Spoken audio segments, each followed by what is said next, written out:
Oke anak-anak, silakan dibuka tema 9 halaman 4 tentang zat tunggal dan campuran. Oke, zat tunggal dan campuran.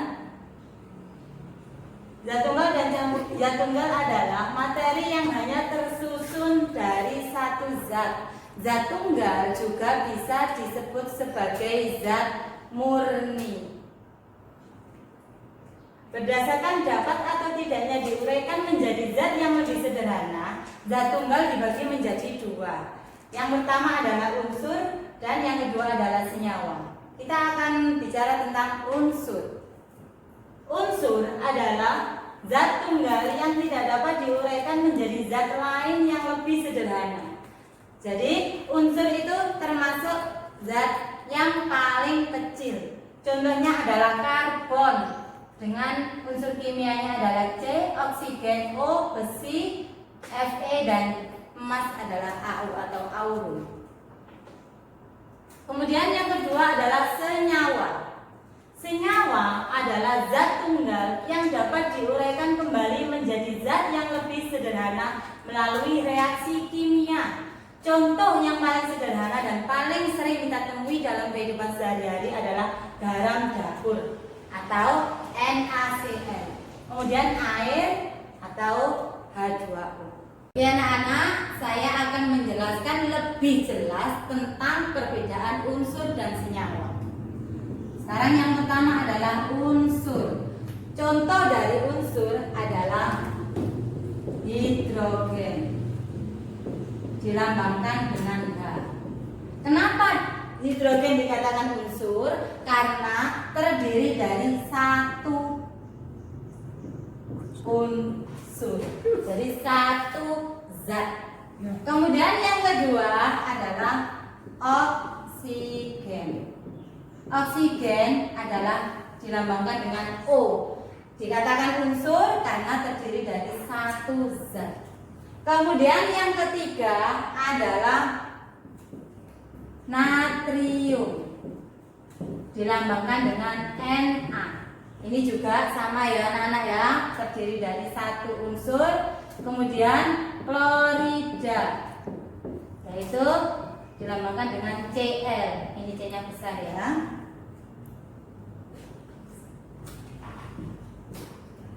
Terdiri dari satu unsur juga. Kemudian karbon, ya, C sama. Jadi untuk unsur yaitu terdiri dari satu zat ini ya. Kemudian yang kedua adalah senyawa. Kita bicara tentang senyawa. Salah satu contoh senyawa dalam kehidupan sehari-hari yang sering sekali kita temui adalah contohnya yang pertama, air, dilambangkan dengan H2O. Kenapa air dikatakan senyawa? Karena terdiri dari dua unsur. Mana yang dua unsur? Yang pertama dengan hidrogen. Ini adalah satu unsur.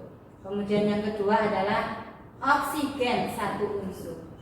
Ya. Jadi kenapa air dikatakan senyawa? Karena terdiri dari dua unsur, yaitu hidrogen dan oksigen. Itu untuk air.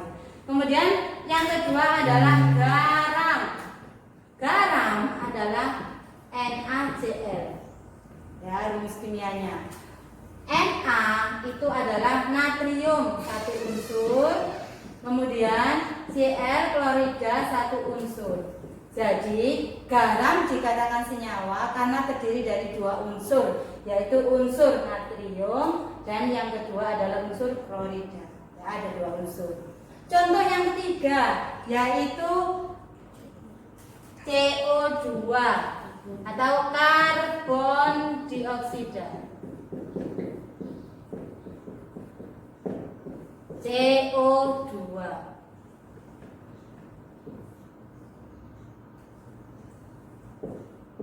Ya.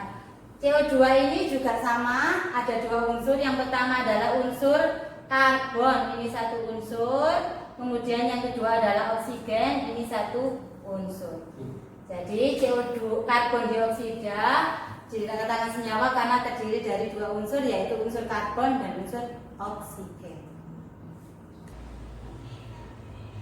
Sudah anak-anak, itu tadi adalah contoh unsur dan senyawa, salah satu contoh unsur dan senyawa dalam kehidupan sehari-hari. Masih banyak sekali unsur dan senyawa nanti yang akan kita temui dalam kehidupan sehari-hari.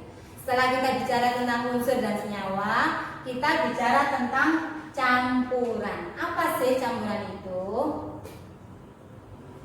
Campuran adalah kumpulan dari dua zat atau lebih. Nah, salah satu contoh campuran adalah air teh dan air kopi.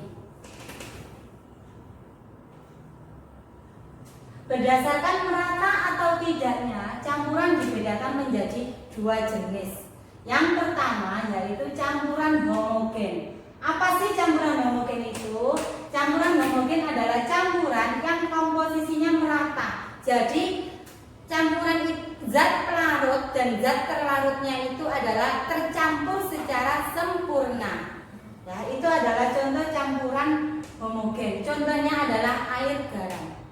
Kemudian yang kedua, nah ini ya.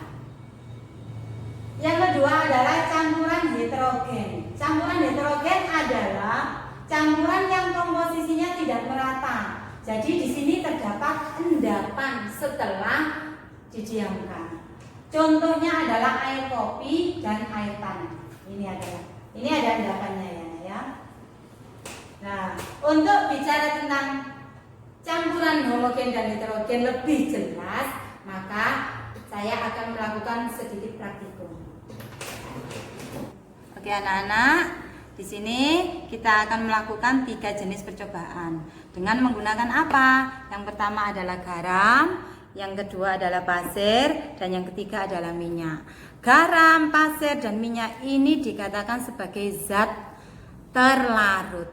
Kemudian di sini ada air. Air dikatakan sebagai zat pelarut ya. Nah, kenapa ini dikatakan campuran? Nanti dikatakan campuran karena air ini juga dikatakan senyawa. Untuk garam, pasir, dan minyak ini juga dikatakan senyawa. Jadi campuran itu adalah kumpulan dari 2 atau lebih senyawa. Paham ya anak-anak ya? Oke, langsung saja kita praktek.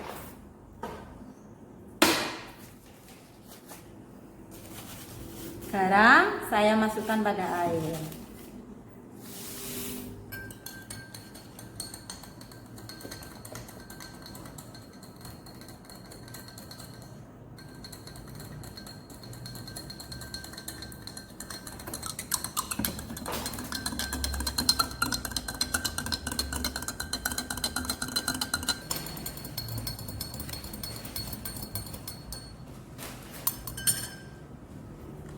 Oke, ini adalah air garam. Saya kasih gini ya.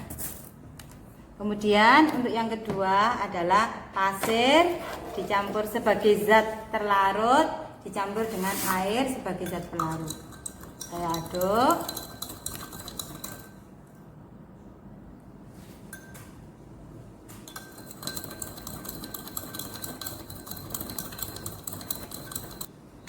Kemudian saya diamkan.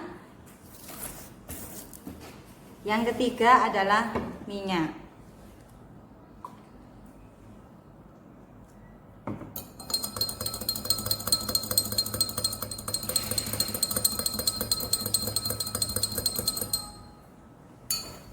Kemudian saya diamkan. Nah, kita lihat perbedaannya ya antara ketiga jenis campuran. Di mana ini adalah campuran garam, ini adalah campuran air dengan pasir, dan ini adalah campuran air dengan minyak. Sudah? Oke anak-anak, ini ya setelah saya diamkan beberapa saat, ketiga jenis campuran ini, yang pertama adalah campuran air dengan garam. Ya, ini adalah air garam. Ini terlihat campurannya adalah sempurna. Kenapa? Karena di sini tidak ada endapan, ya. Semuanya tercampur secara sempurna. Ini namanya adalah campuran homogen. Kemudian ini adalah air pasir, yaitu campuran air dengan pasir. Setelah saya diamkan beberapa saat, ada endapan di sini. Ya. Ini ada endapan. Nah, ini dikatakan campuran heterogen. Kenapa dikatakan campuran heterogen? Karena di sini terdapat endapan. Kemudian yang ketiga, ini adalah air dan minyak. Ini dikatakan juga sebagai campuran heterogen. Karena di sini antara air dengan minyak tidak dapat menyatu, ya. Ini juga dikatakan sebagai campuran heterogen. Oke, anak-anak sudah bisa membedakan?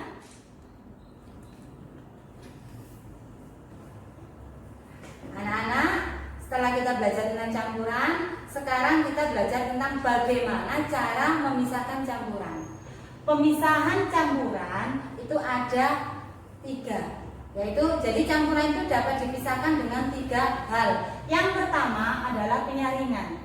Pemisahan campuran berdasarkan ukuran zatnya. Contohnya tadi adalah air pasir, ya, campuran air dengan pasir. Cara dipisahkannya bagaimana? Yaitu disaring, ya. Kemudian, nah ini penyaringan air, ya. Kemudian yang kedua adalah pengendapan.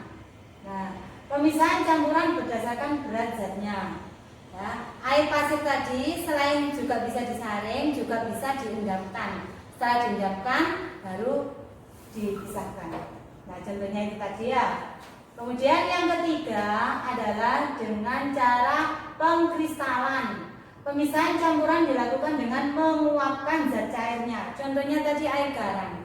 Bagaimana cara memisahkan antara air dan garamnya? Yakni melalui pengkristalan ini. Dan anak, nah ini ya, silakan dikerjakan di buku tematik halaman 126. Jadi